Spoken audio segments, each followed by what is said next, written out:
Meaning of derogate. Derogate. Derogate. Derogate.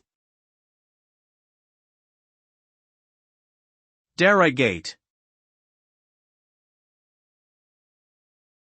Derogate means to belittle, disparage, or detract from the value of something or someone.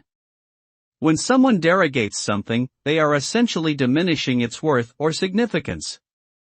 This could be done through spoken or written language, actions, or even facial expressions. The result of derogating can be damaging, as it can lead to a decrease in confidence or self-esteem for the person or thing being targeted. It can also create a negative perception or bias in the minds of others who hear or witness the derogation. Overall, derogating is a harmful behavior that should be avoided.